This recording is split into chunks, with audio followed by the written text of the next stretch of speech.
All right, you can be seated there. Hey, I'm glad to have you here because we're in the second part of our current series, which is called Identity Theft. And I think most of us are probably pretty familiar with what identity theft is. And that's when somebody messes with your life. They mess with your life by pretending to be you and using your credit card or your bank account or your social security numbers in ways that creates a lot of unwanted problems for you, a whole lot of inconvenience, and a whole lot of wasted time because the person who's pretending to be you isn't really you. They're stealing your life. We know what that's like. We saw in the previous series here on Sunday mornings that we did from the beginning of the year, a series called Becoming, that God created every single one of us in His image as a one-of-a-kind, unique masterpiece. And if you missed that last series, I encourage you to do this because some of us don't think of ourselves as masterpieces, and God went to great lengths to make sure that He created us as masterpieces. And He did this because He has some very unique things for us to do that are very different than the person next to me or the person behind me or the person in the office. He created us very, very different. It's so interesting. I've thought of this so many times. God worked so hard to make all of us so uniquely different, and we work so hard to try to all be the same. What's with that? You know, God made these differences very, very intentional, so we can celebrate these. But what happens to us all too often is that our unique identities, masterpieces God created us to be, get stolen because we find ourselves trying to live a life that's not really us, but a life that's somebody else's or someone else's, and that's been affected by something else. Last week, we looked, as we began this series, at how our identity can be robbed by relationships. Remember that? Can be robbed by relationships. Because what we do is we find ourselves caving in to what other people want us to be just so we can be loved, just so we can be affirmed, just so we can be accepted, and just so we can be included. And then when these relationships that we put so much hope in go south, it can turn us into people that are so hateful and bitter that we don't even like ourselves. So our identity's been robbed again. And I encourage you to take a look at this on the website because I think a lot of us struggle with this. You can see everything that we ever teach here on Sunday morning on our website. So this morning, what we're going to do as we continue our series is we're going to look at being robbed by the mirror. Being robbed by the mirror. Now, I think probably most mornings, when most of us get up, before long, we find ourselves looking in a mirror. We just do. It's just part of our deal. Why do we do that? And the bigger question is, when we look in that mirror, do we like what's reflected back to us? Do we like what we see? Now, I find I'm better off with this if I do it before I put my glasses on. I'm like, pretty good, you know? And then you got to put these glasses on and life changes, you know? See, here's the deal. Mirrors don't have any opinions. They don't create anything. They just simply reflect data back to us that then we're going to have to interpret that data that we look at because we want to live our lives with our appearance in a way that we perceive to be acceptable and to fit in. This is only normal and this is fine. Now, sometimes when I get up in the morning and I look in the mirror, I kind of go, whoa, what's with that hair? It's all spiky and pointed in the middle and it's all flat on this side. It's a bad hair day. It must be the way, that I slept on it that night. So I go ahead and do what I need to do. And so I wash it and clean it and comb it.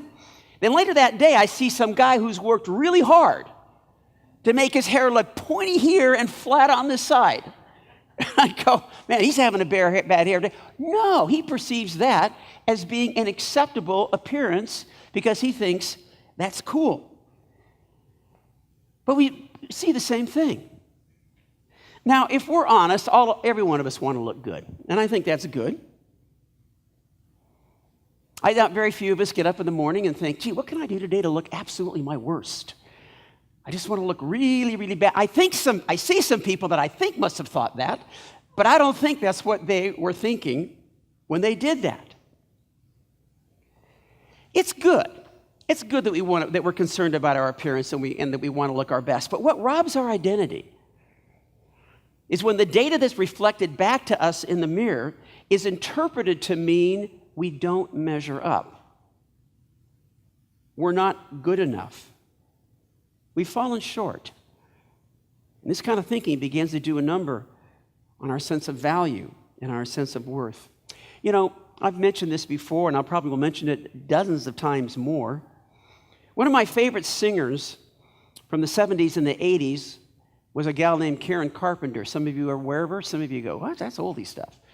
But she was in a duo with her brother, Karen and Richard Carpenter, called the Carpenters. She died in 1983 after struggling with an eating disorder for 7 years. And this eating disorder all started with an article in Billboard magazine where they referred to her as Richard, which was her brother, as Richard's chubby little sister. And she literally never, ever got over it. Every time she looked in the mirror, she saw somebody that was undesirable. She saw somebody who was plump and who didn't measure up, so she began to starve herself and starve herself and starve herself until it finally took her life at age 32. Her identity got robbed from her by the mirror. But here's the thing. Most of the data that we use to interpret our appearances and what we use to determine our sense of value and worth, all those things have been created by somebody else, by these mysterious theys. You love that when they say they think this and theys? We don't really ever know who the theys are. But these mysterious theys have done this, and every culture has its own set of theys, and they dictate to everyone in that culture what's acceptable and unacceptable when it comes to appearance. Now, this, of course, is true in every corner of the world, and that data is interpreted very, very differently. When I was in Nigeria last year, I called some of the people that were setting this up, and I said, can you tell me something about the dress for us guys? It was 4 guys that went over there. And, here in Florida, we wear shorts all the time. Is that cool? No, not if you're an adult.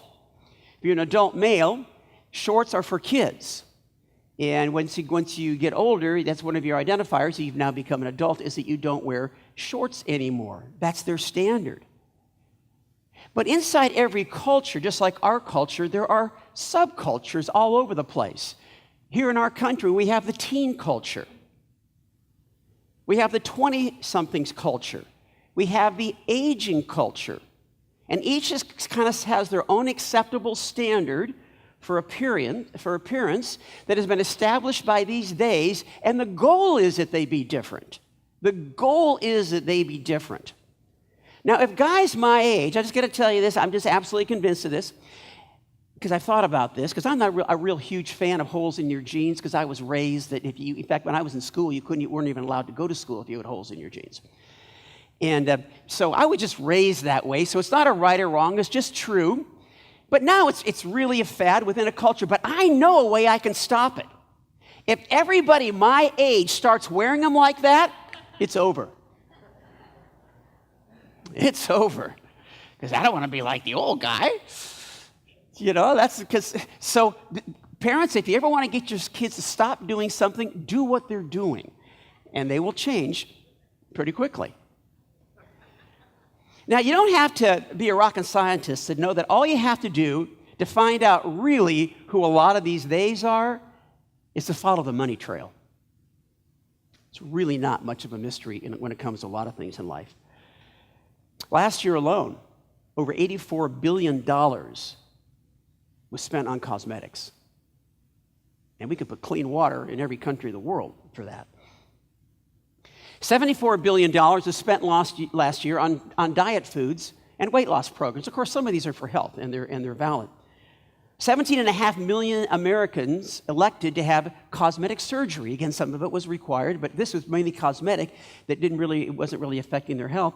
And 92% of those 7.5 million, were women. The greatest marketing arm for all these theys is Hollywood, where professionals are paid really big bucks to create images of stars and models that are so far from reality that photos get airbrushed and edited to create images that can never really be attained.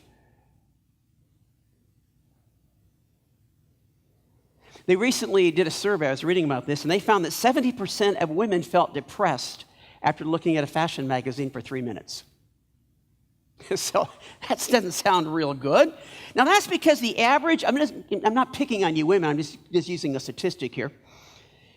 The average American woman between the ages of 20 and 40 is 5'3", 3-ish, and 165 poundish, where the average model is 5'9" and 109 pounds. So how do you think we're going to do, ladies? So it's just something that's so out there and it's so unrealistic that the days have created. But unfortunately, many, many people, and especially we find this in younger girls, have bought into the lie that says that our value is directly proportionate to living up to the data that we've been fed about our physical appearance. It's the road to fulfillment. It's the road to acceptance. It's the road to being admired. It's the road to being respected and valued and loved. And this is a really slippery slope because our appearance is something that's forever changing. We know this. It's forever morphing with time and life experiences that really are way out of our control. But there's another really sinister side to this mirror robbery thing that I want to hit before I get into some of the things that the scriptures tell us. And that's that the data that we're being fed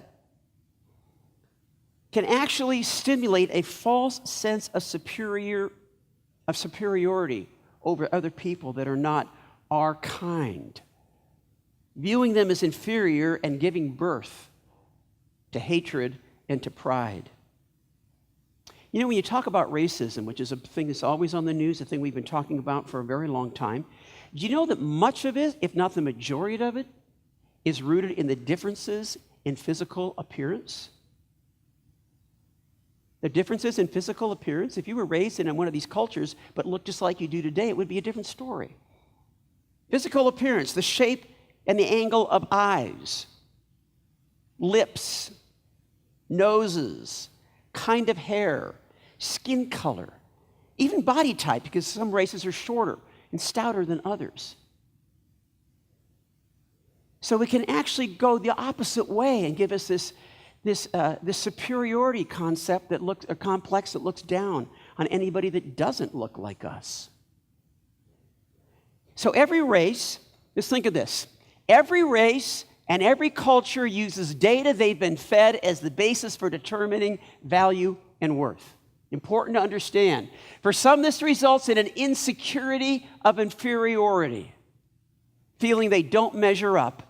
And for others, it births a false security of superiority, resulting in division and hatred. Either way you look at it, this profit-driven, pride-driven data can destroy our true identity. So what we really need to do is get some fresh data. That's what we need to do. We're in dire need of some fresh data. And the best data of all is the data that's provided by none other than our Creator. So let's look at what I simply call creator-driven data, data that was put out by the manufacturer. You want to know what the manufacturer has as acceptable data, as opposed to what somebody else is going to say about it. So that's what I want to spend the rest of our time with, just looking at 3 areas of what I call creator-driven data. So let's start with something that we actually looked at last week. Not going to spend a lot of time on it, but I'm going to tell you it's critical. Here's the first one. You're deeply loved by the living God. You are deeply loved by the living God regardless. Did I say regardless? Regardless. You're not deeply loved by the living God if. Actually, you're deeply loved by the living God because He manufactured you and He likes what He made. Because God don't make junk. You got to always remember this. God does not make junk. He loves what He's created.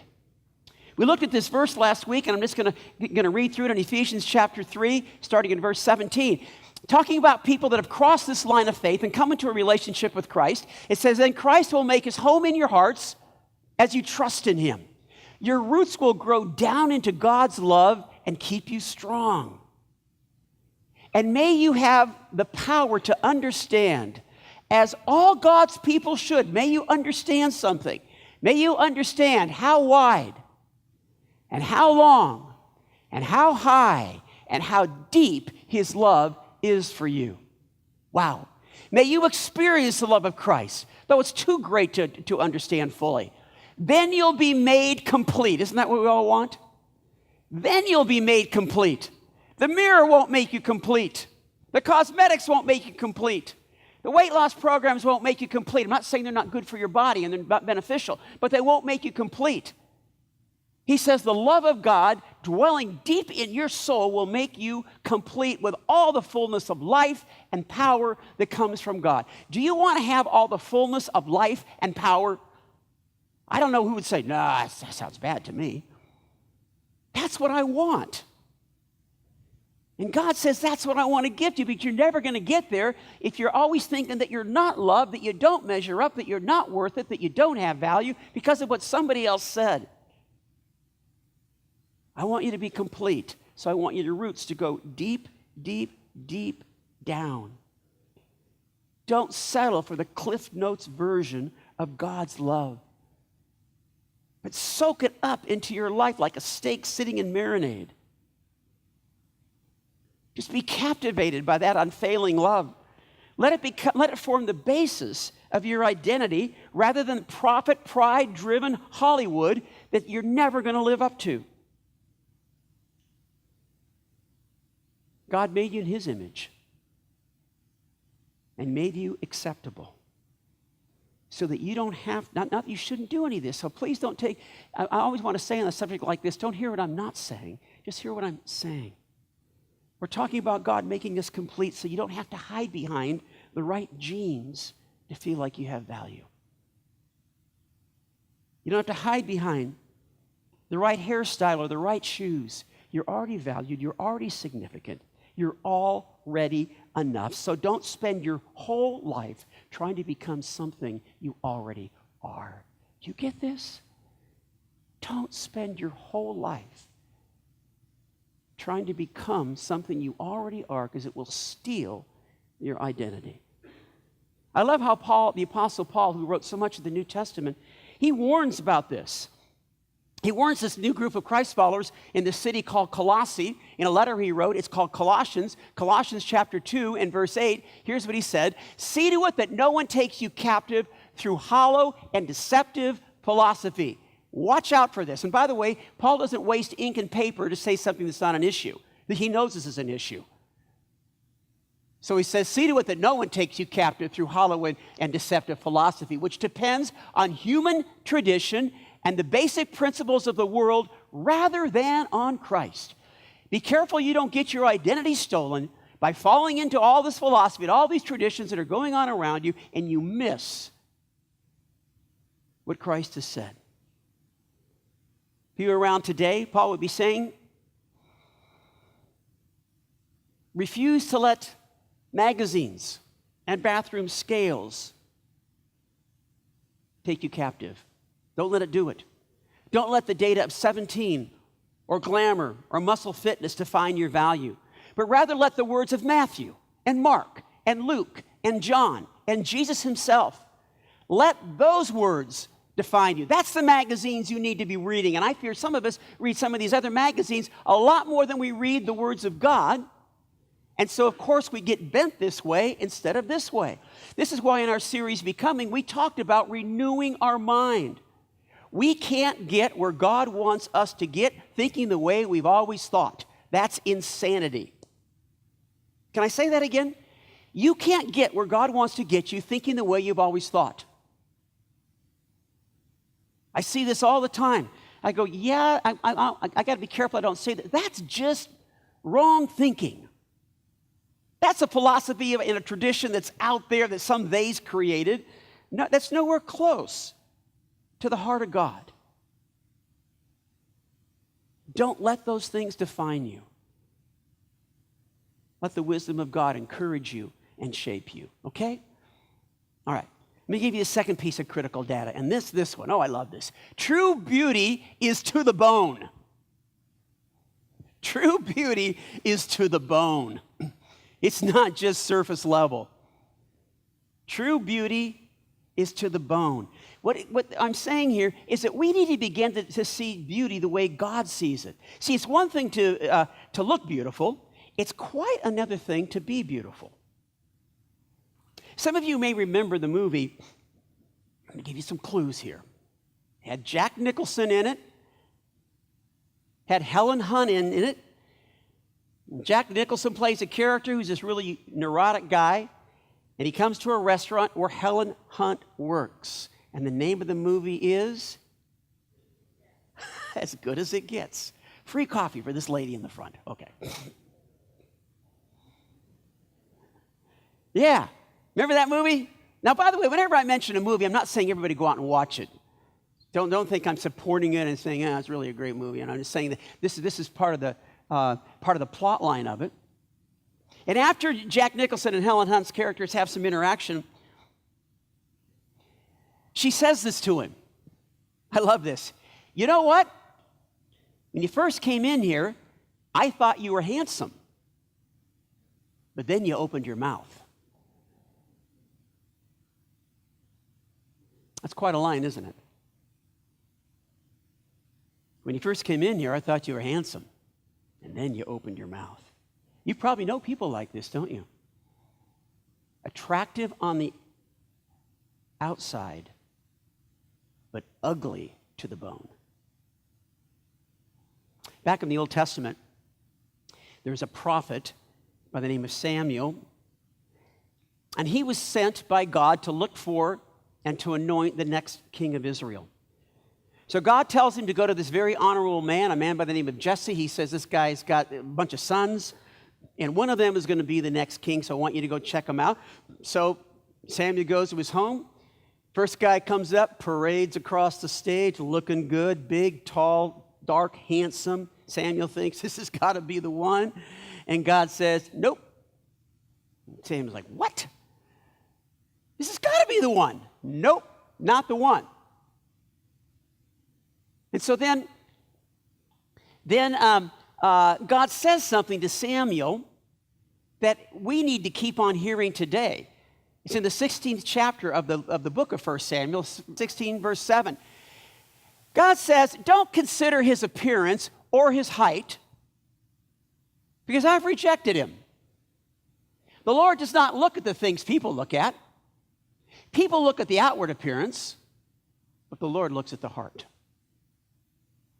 You're using the wrong data interpretation here, Samuel. You're using what everybody else thinks. Tall, dark, handsome, that's got to be the guy. No.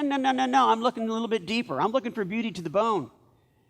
And this guy doesn't have it. So the next son steps up, and Samuel thinks, this has definitely got to be it. Nope. And the next one, and the next one, and the next one, until they get all seven. And Samuel is really frustrated. He's going, what's with this? There's no one left. So he says to the dad, is this it? We got this one, it's a little run of a guy. In fact, I didn't even bring him in. I didn't think he was in the run. He's out there doing the sheep deal. And so Samuel says, we're all going to wait here till you go get him. So they go and get Davy. They'll go and get David, who became the king. Can I just say that if we're ever going to be able to handle this beauty thing, we're going to have to learn to see how God sees, so we'll be able to put the emphasis on the right thing. Otherwise, we will spend our lifetime putting an emphasis on the wrong thing. You know, the Apostle Peter, who's very close to Jesus, he captures this the same thing, but he does it in his letter, and he's actually talking about women. By the way, can I just say, just a total aside, some people give Christianity a bad rap for their stance on women. Do you know that the biblical stance on women freed women all over the world and still does?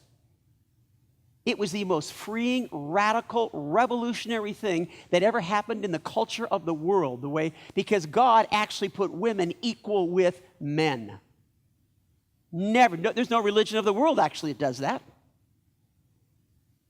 The scriptures do. They really raise, but it doesn't say he's not into power men or power women. He's into equals. We get off track is when one tries to outpower the other. That's not what we're doing. So anyway, Peter happens to be talking to women about this. And so just don't jump to any conclusions. Let's just read it. Okay, 1 Peter 3, starting in verse 3. He says to the women, your beauty should not merely be external, such as braided hair and wearing of gold jewelry and fine clothes. He says, don't just let it be that. Don't stop there. He's not saying don't do it, but just don't stop there. Verse 4. He says, instead, it should be that of your inner self. When I think of power women, I think somebody who's powerful on the inside, not just with their voice or their looks or their presence. Because this is what God calls it. He says, instead, it should be that of your inner self, the unfading beauty of a gentle and quiet spirit, which is of great worth in God's sight. Now, let me just as a disclaimer here, so you don't go, it doesn't mean a gentle, quiet spirit that the woman goes around, I'm so insignificant, I'm just nothing, I'm just a woman. That's not what this is saying at all. It says that there's a woman that has a kind of tranquility and peacefulness in their inner self that radiates beauty everywhere they go. They're not, they've got an inner peace, they've got a gentleness of soul that affects the way they relate to men and women and children all the way across the board. And he says this, the unfading beauty of a gentle and quiet spirit, which is great worth. It's the inner self. The Bible's so consistent about this, saying a woman's beauty shouldn't depend on those other things, although it's fine to have those other things, because all those things are things that can change in an instant, and they're only temporary, and they wash off in the shower. So you better not, or in a rainstorm. So, it's a rainstorm, I'm going to change who I am. That's not, that's a huge pressure. In the Old Testament, there was a woman who was actually beautiful to the bone. I mean, she had incredible external beauty. In fact, it resulted in her winning the Miss Persia contest. And the reward was to become the wife of the king of Persia. She won that. But the Old Testament book that bears her name, Esther, after you get past those first few phrases, it wasn't at all about her physical beauty. It was about the inward beauty of her character and of her courage that saved the entire Jewish race from extermination. And that's the beauty she's remembered for today, because it's timeless. There was another beautiful person in the pages of the Old Testament. This is a guy, and he's described as being extremely handsome. In fact, the scriptures even put these words in there. It said there wasn't a blemish on him from the top of his head to the bottom of his feet. No zits, no nothing. I mean, this guy was just a specimen to behold. His name was Absalom. He was the son of King David, and he was beautiful on the outside, but he was ugly to the bone, because he used his appearance for selfish gain that led to rebellion and violence in the nation, and he died a very violent death. Listen to Paul, the Apostle Paul. You never thought of the Apostle Paul being into fashion? Okay? Here you go. You hear it today. Fashion tips from the Apostle Paul. Colossians chapter 3, starting in verse 12. Therefore, as God's chosen people, holy and dearly loved, clothe yourselves. Here we go. There's our fashion statement. Clothe yourselves with compassion, with kindness, with humility, with gentleness, and patience. Now there's a fashion style. Clothe yourselves with these things. Verse 13, bear with each other and forgive one another. And then it says in verse 14, and over all these virtues, put on, dress yourself in love, which binds them all together in perfect unity. Wouldn't it be cool if you walked up to one another and said, whew, that kindness, man, really looks good on you. Yeah, you're looking good. Man, you look hot in all that compassion you're showing. Whew, that gentleness really fits you well. That's the fashion that catches people's eye. It stays around for a very, very, very long time. Okay, let me give you one final piece of critical data here. And as you can tell, I love these, and I could go on and on with all of these, and that's this. Our bodies are to reflect the wonder of God. Our bodies are made to reflect the wonder of God. This is what really completes the whole appearance thing. If you miss this piece, you're going to miss a lot. I love these verses. Again, the Apostle Paul was writing to this church that was a very, very, very, it was a good church, but it was full of problems. They had people that were all over the map in all kinds of areas, so he had to do a ton of correction when he wrote the book of 1 Corinthians, the most corrective book in the whole New Testament, letter in the whole New Testament. Here's what he says, 1 Corinthians 6, don't you realize, because he's talking about what all these guys are doing, all these people are doing, he says, don't you realize that your body is the temple of the Holy Spirit who lives in you and was given to you by God? You do not belong to yourself. You don't belong to yourself. For God bought you with a huge price, so let people see God in and through your body. Is there any question on what that is saying?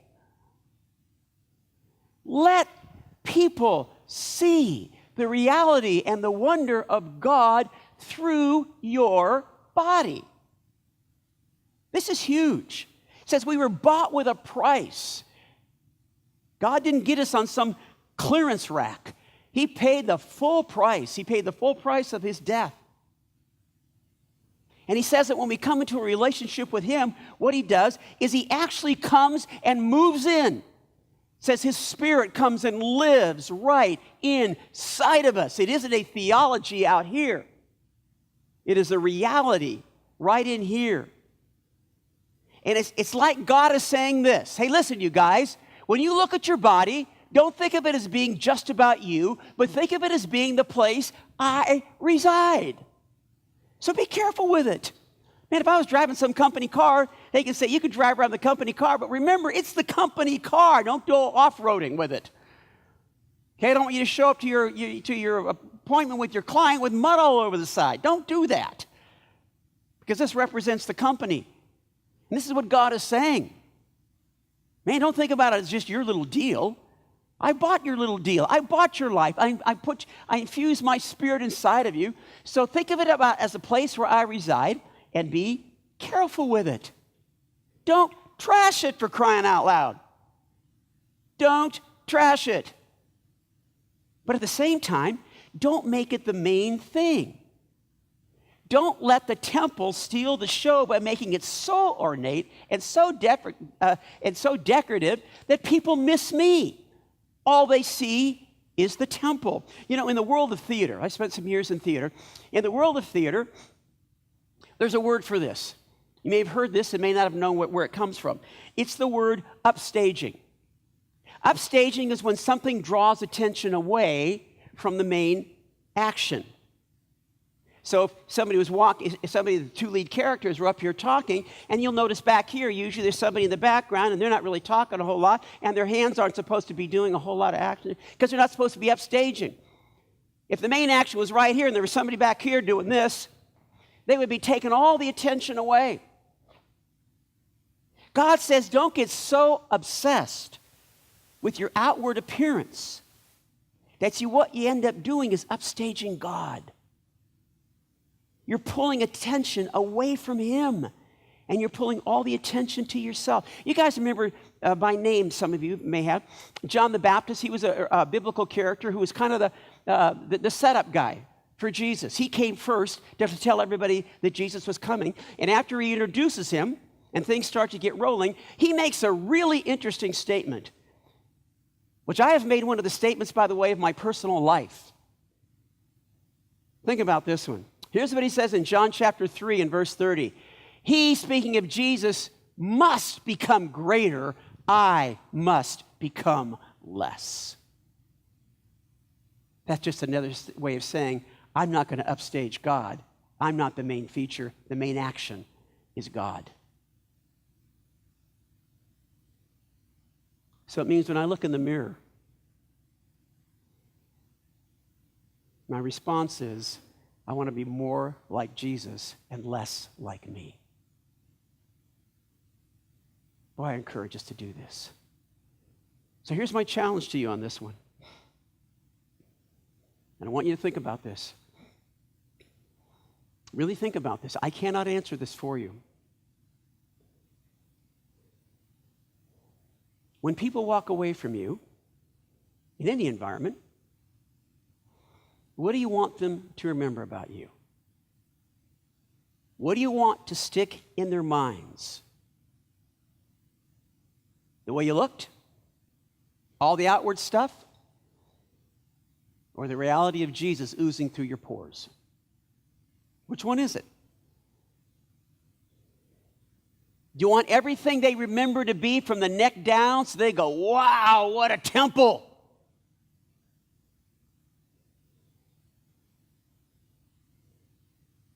Or do you want them to remember your kindness and your love? All things that are expressed from the neck up through your words, through your facial expressions, through your kindness, through your smiles. I think one of the greatest compliments a person can ever get is that when somebody walks away from them, that person doesn't even remember what they were wearing. Because what sticks in the mind was the beauty to the bone, of the goodness they were reflecting, of the love they were reflecting, of the wonder of God that they were reflecting. Because you just got to know, and you already know this, you're a whole lot more than clothes, and you're a whole lot more than your body. So what is it you want people to remember? I've physically and many times thought about this in environments that I'm in. What do I want people to remember? And can I just tell you as we close here, the best part of this? The best part of using the creator-driven data to define our identity, can I just tell you this? Oh my gosh. It doesn't matter what you say, I'm going to tell you anyway. Okay? It frees us.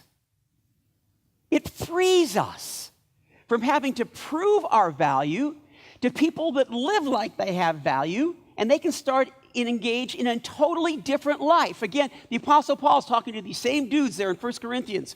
And I just love what he says here. And again, I could talk on this for a long time, but I'm just pretty much going to read it. In 1 Corinthians chapter 9 and verse 19, he said, though I'm free, man, I know who I am. I'm done. I am so good. I'm good. I'm good. I'm good. Though I'm free and belong to no one, I've made myself a slave to everyone. You can't ever do that, by the way, if you're trying to prove you're free. When you know you're free, you can do this. Made myself a slave to everyone to win as many as possible. He wanted to introduce the reality of Jesus to so many people. So he says to the Jews, I became like a Jew so I could win the Jews. He goes on, to those under the law, I became like, to talk about the Old Testament law, to those under the law, I became like one under the law, though I myself am not under the law, so as to win those who are under the law. He keeps going. To those not having the law, I became like one not having the law, though I'm not free from God's law, but I'm under Christ's law, so as to win those not having the law. Look what he says in the next verse. To the weak, I became weak to win the weak. I become all things to all people. I'm a chameleon. I know who I am. So I don't have to go around trying to prove who I am. I am so free.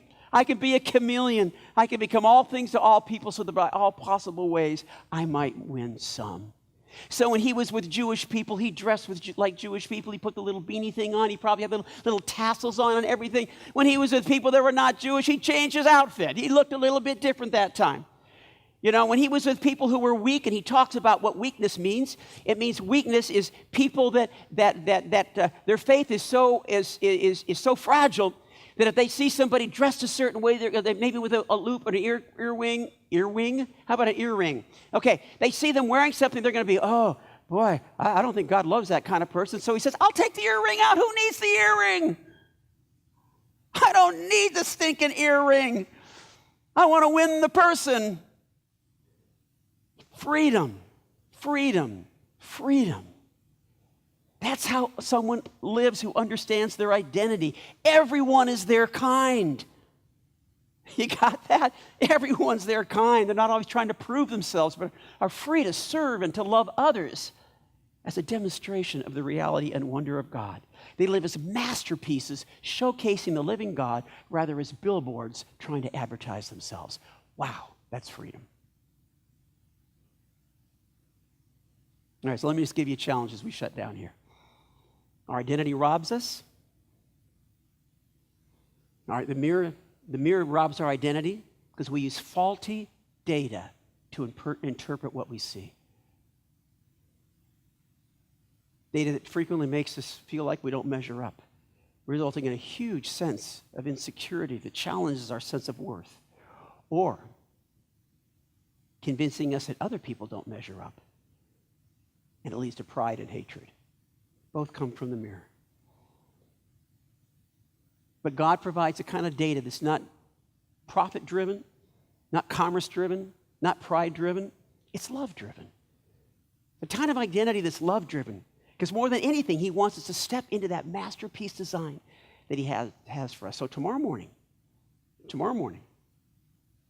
when you step in front of the mirror, and as you look at that messed up hair, if there is any hair, you look at the few extra pounds and maybe a few of the facial blemishes and the irregularities of your body, go ahead and do your thing to fix up whatever you can, okay? So you can go out into the world that you have to engage in. But before you do, I want you to look yourself right in the eye in the mirror. Think about this, right in the mirror, and say, there is a child of God, and my daddy is downright proud of me, and give yourself a thumbs up if your thumbs work. Okay? There's a masterpiece of God, and my daddy's downright proud of me. Then say, today I'm going to reflect a beauty that goes all the way to the bone. So I'm going to put on a heart of compassion, and a heart of kindness, and a heart of love. Today I don't want to just draw attention to me, but I want to draw attention to my good, good Father. Today as I go into my closet, when I pick out my clothes, I'm not going to do it in a way that's designed just to bring attention to me, but to my good, good Father. Not trashy, because that would be a real distraction. But neither do I want to do it in a way that's going to upstage and bring all the attention to me and my anatomy.